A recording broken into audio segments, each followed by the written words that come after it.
Ce chiffre à présent qui donne le tournis en 2021, 1,7 milliard de colis ont été livrés en France, chiffre qui ne cesse d'augmenter. Le commerce en ligne s'impose clairement dans nos modes de vie et pourtant son modèle économique n'est pas tenable pour certains de ses acteurs. Les sous-traitants qui assurent notamment les livraisons alertent aujourd'hui sur les cadences et les conditions qu'ils doivent imposer à leurs salariés. Écoutez ces témoignages rassemblés pour nous par Antoine Bourdarias et Paul Bouffard. Christophe est à la tête d'une petite société de livraison. Mais aujourd'hui, plus un seul colis dans son camion.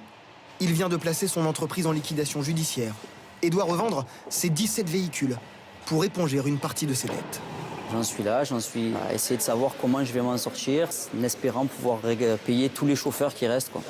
Depuis 3 ans, il travaillait comme sous-traitant pour des entreprises du e-commerce et des plateformes de livraison.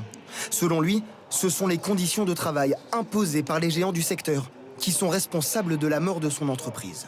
Le colis doit être livré à 12h30. Si je le livre à 12h31, je ne suis pas payé. Tous les colis suivants, si je ne rattrape pas le retard, je ne suis pas payé.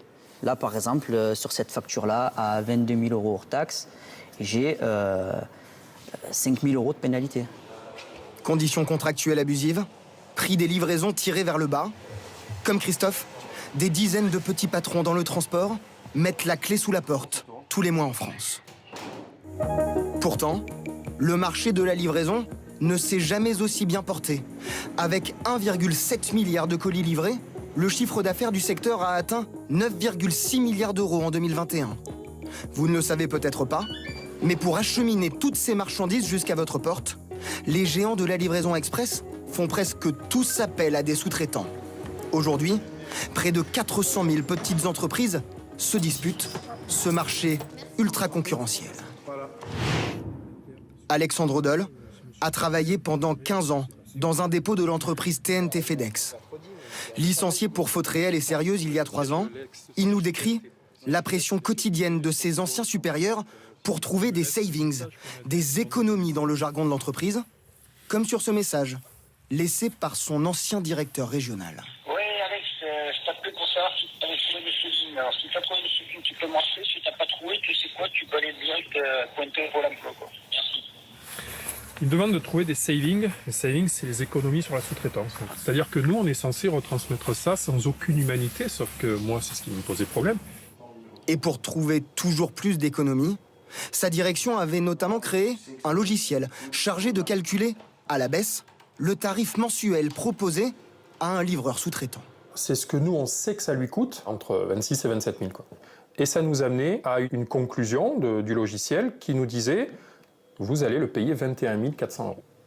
On sait pertinemment, quand on agit comme ça, que le gars, il va bien falloir que lui, il couvre toutes ses charges avec ce qu'on lui donne et qu'il arrive à dégager une marge. Donc on sait très bien qu'on les pousse à faire du black. C'est ici que je venais charger tous les matins. Ce système, Hervé Street l'a subi pendant plusieurs années. Cet autre petit patron marseillais assurait plusieurs tournées quotidiennes pour TNT FedEx, mais en 2017, il réalise que pour vivre de son activité, il n'a pas d'autre choix que d'avoir recours à l'illégalité. On ne pouvait même pas survivre, sauf à franchir la ligne rouge, comme on dit. Vous allez avoir des employés déclarés à mi-temps et qui vont faire un temps plein, le reste sera perçu en espèces. C'est négliger l'entretien des véhicules ou le faire soi-même. La direction de FedEx que nous avons contactée assure que ces accusations sont infondées et fausses et que ces sous-traitants sont payés de manière équitable. Les autres plateformes de livraison que nous avons sollicitées n'ont pas souhaité répondre à nos questions. Partons maintenant à Nancy avec cette situation absolument ubuesque que vivent les copropriétaires d'un immeuble bien connu du centre-ville. Avec ses 20 étages,